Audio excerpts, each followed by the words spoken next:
জরিন হরফে লেখা, রূপালি হরফে লেখা, আসমানের কোরআন, নীল আসমানের কোরআন।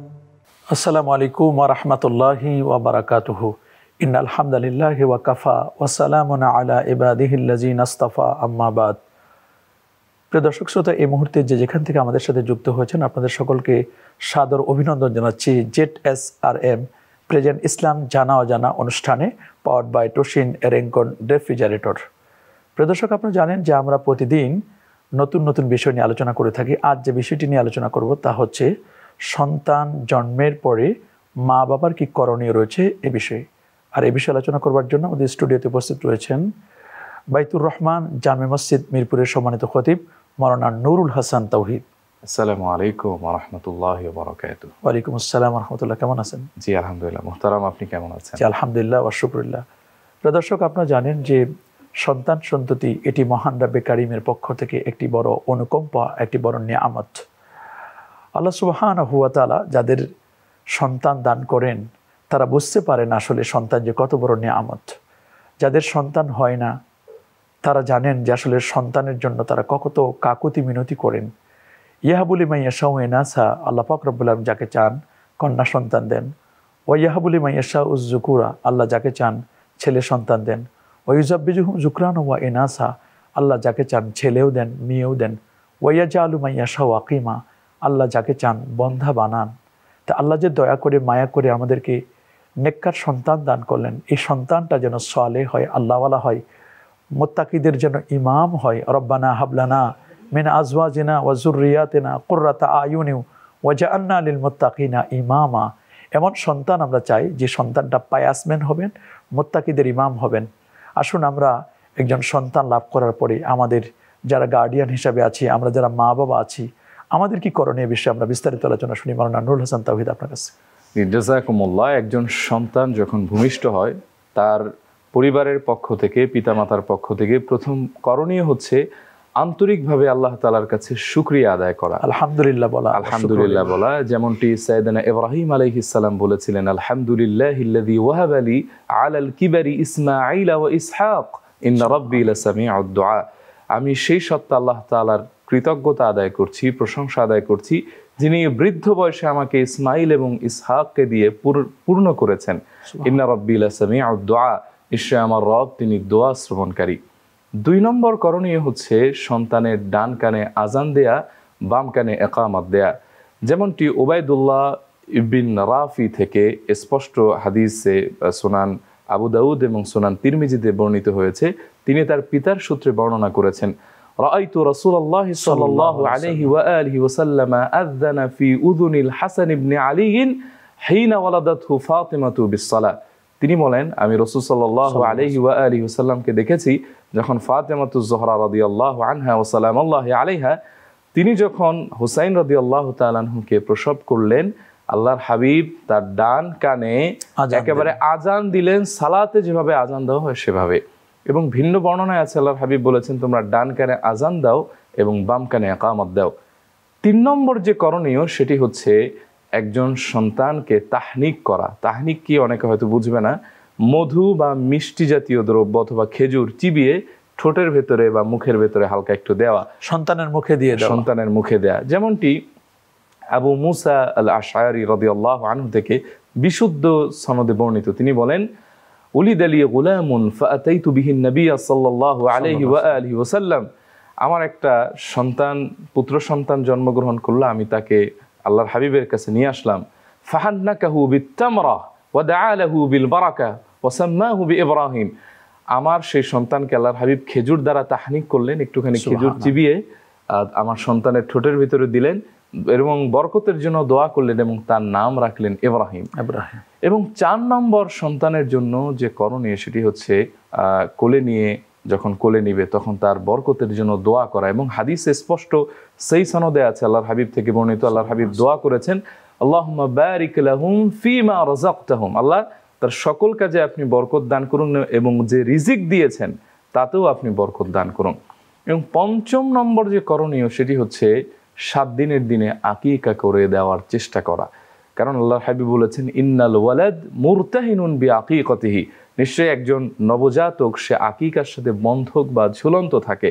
এবং সেটি কিভাবে করবে তাও কিন্তু আল্লাহর হাবিব সাল্লাল্লাহু আলাইহি ওয়াসাল্লাম বলেছেন, আনিল গুলামি শাতানি মুকাফিআতান ওয়া আনিল জারিয়াতি শাতুন। আল্লাহর হাবিব বলেছেন, একজন পুত্র সন্তানের জন্য সমমানের 2টি ছাগল এবং একটি কন্যা সন্তানের জন্য 1টি ছাগল। এবং আল্লাহর হাবিব সাল্লাল্লাহু আলাইহি ওয়াসাল্লাম থেকে আনাস রাদিয়াল্লাহু তাআলা আনহু এবং বিভিন্ন সাহাবীদের বর্ণনায় পাওয়া যায়, হুসাইন ইবনে আলী রাদিয়াল্লাহু তাআলা আনহু অথবা হাসান রাদিয়াল্লাহু তাআলা আনহুদের জন্মের পরে আল্লাহর হাবিব 2টি করে বকরি জবে করে আল্লাহর হাবিব আকিকা করেছেন। 6 নম্বর যে করণীয় সেটি হচ্ছে সুন্দর একটি নাম নির্বাচন করে সেই নামটি রাখা। আল্লাহর হাবিব বলেছেন, তাসাম্মাউ বিআসমাইল আম্বিয়া, তোমরা নবীদের নামে নাম রাখো।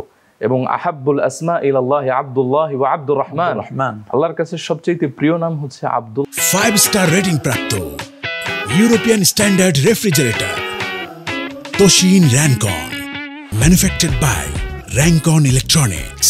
আল্লাহ এবং আব্দুর রহমান। এবং আল্লাহর হাবিব থেকে ভিন্ন রিওয়ায়াতে হাদিস পাওয়া যায়, আল্লাহর হাবিব বলেন, উলিদালিয়ে গোলামুন, আমার একটা সন্তান হলো গত রাতে, ফাসাম্মাইতুহু বিইসমি আবি ইব্রাহিম, আমি তার নাম রাখলাম আমার বাপ ইব্রাহিমের নামে। সুবহানাল্লাহ ওয়া বিহামদি। এবং নামের প্রভাব কিন্তু সন্তানদের উপরে খুব পড়ে। যেমন রিসেন্ট কেউ একজন আমাকে তার একটা কন্যা সন্তানের নামের অর্থ জানতে চাইলো, যে অর্থটা হচ্ছে মানে বিষণ্ণ থাকা, ধ্যানমগ্ন হওয়া, চিন্তক থাকা। আমি বললাম যে দ্রুত এই নামটি আপনি চেঞ্জ করুন। 1 মাস পরে তার সাথে দেখা, তিনি বলতেছেন যে সেই যে আগে একটা বিষণ্ণ ভাব নিয়ে থাকতো, আনমনা হয়ে থাকতো, নামটি চেঞ্জ করার পরে সেই প্রভাবটি কেটে গিয়েছে। সুবহানাল্লাহ। এবং একটি নাম এটি গুরুত্বপূর্ণ বিষয়, নাম প্রত্যেকটা নামের একটা ইমপ্যাক্ট, একটা প্রভাব আছে। এবং পরবর্তী যে গুরুত্বপূর্ণ কাজ সেটি হচ্ছে 7ম দিনে মাথা মুন্ডন করে চুল পরিমাণ রৌপ্য সাদাকা করে দেয়া, এটি গুরুত্বপূর্ণ সুন্নত। এর পরবর্তী সুন্নতের ভেতরে আমরা পাই খাতনা করা, যেটি হয়তো আমাদের দেশে ওভাবে প্রচলন নেই, কিন্তু আল্লাহর হাবিব সাল্লাল্লাহু আলাইহি ওয়া আলিহি ওয়াসাল্লাম থেকে বিশুদ্ধ হাদিসে এবং সাহাবীদের আমল থেকে পাওয়া যায় যে একজন নবজাতক তিনি যখন পৃথিবীতে আগমন করবেন, আকিকার সাথে সাথে ছোট্ট বয়সেই তার খাতনা করে দেয়া, যাতে তার পরবর্তী জীবনটি সহজ হয়। এরপরে অন্যতম গুরুত্বপূর্ণ একটি সুন্নত হচ্ছে যখন সন্তান আস্তে আস্তে বড় হবে তাকে দ্বীন শিক্ষা দেওয়া। এবং আল্লাহর হাবিব সাল্লাল্লাহু আলাইহি ওয়া আলিহি ওয়াসাল্লাম বলেছেন, আদিবু আওলাদাকুম আলা সালাসি খিসাল, তোমরা তোমাদের সন্তানদেরকে 3টি জিনিস শিক্ষা দাও। 1, হুব্বি নবিয়িকুম, তোমার নবীর ভালোবাসা। 2 নম্বর, হুব্বি আহলি বাইতি, তোমার নবীর আহলে বাইতের ভালোবাসা। 3 নম্বর, ওয়া কিরাআতিল কুরআন, তোমার সন্তানকে কোরআন তেলাওয়াত শিক্ষা দাও। ফাইন্না হামালাতাল কুরআনি ফি যিল্লিল্লাহি ইয়াওমা লা যিল্লা ইল্লা যিল্লুহু মা আম্বিয়াইহি ওয়া আসফিয়াইহি, কেননা তোমার সন্তানকে যদি কোরআন শিক্ষা দাও আর এটা তার হৃদয়ে একেবারে লোড হয়ে যায়, সিনার ভেতরে গেঁথে যায়, কিয়ামতের কঠিন ময়দানে যেদিন আল্লাহর আরশের ছায়া ছাড়া কোনো ছায়া থাকবে না, ওই দিন তোমার সন্তানটি নবী এবং ওলিদের সাথে একত্রে আল্লাহর আরশের ছায়া তলে অবস্থান করবে। সুবহানাল্লাহ। এবং সন্তানের জন্য সর্বদাই পিতামাতার দোয়া করা, কারণ দোয়ার কারণে সন্তানের জীবন কিন্তু পরিবর্তন হয়ে যায়। এবং আল্লাহর হাবিব বলেছেন 3 ব্যক্তির দোয়া আছে এমন যা একবারে ডাইরেক্ট কবুল হয়ে যায়, যেই দোয়াগুলি আর ফিরিয়ে দেওয়া হয় না। এর ভিতরে একটা হচ্ছে একজন মা বাবা যখন সন্তানের জন্য দোয়া করে, এই দোয়াটা সরাসরি কবুল হয়ে যায়।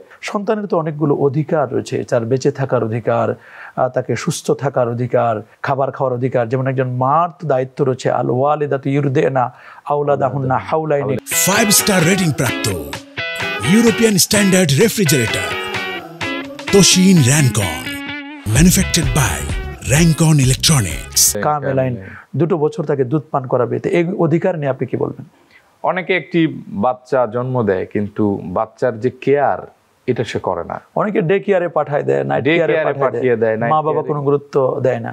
এবং এ কারণে দেখা যায় পিতামাতার সাথে যদি সন্তানের ছোটবেলা থেকে কানেকশনটা, তার অ্যাটাচমেন্ট যদি তৈরি না হয়, পরবর্তীতে এই আকর্ষণ আর থাকে না। আপনি সন্তান জন্ম দিয়েই আপনি ক্ষান্ত হলেন এরকম নয়, সন্তানের প্রতি আপনার পরিপূর্ণ হক আছে।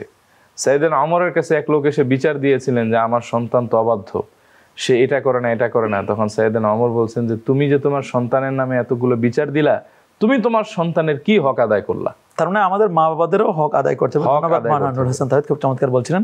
প্রিয় দর্শক, আল্লাহ তাআলা আমাদের মা বাবা সহ সন্তান সন্ততি সর্বোপরি সকলকে ভালো মানুষ হবার তৌফিক দান করুন, প্রকৃত মানুষ যেন হতে পারি, হিউম্যানিটি মানবতা নিয়ে যেন আমরা জন্ম নিতে পারি। আল্লাহ আমাদের সবাইকে কবুল করুন। আজ পর্যন্তই। আসসালামু আলাইকুম ওয়া রাহমাতুল্লাহি ওয়া বারাকাতুহু। নীল আসমানের কোরান। আরে বেলাল ভাই, ইতালিতে কবে আইছেন? গত সপ্তাহে। আচ্ছা ঠিক আছে, পরে দেওয়া হইব। কোন গাড়িটা কিনবেন কিছু ভেবেছেন বেলাল ভাই? এলাকার লোকজন যাতে দেখা বুঝে আমি দামি কিছু একটা কিনছি। বুঝে গেছি।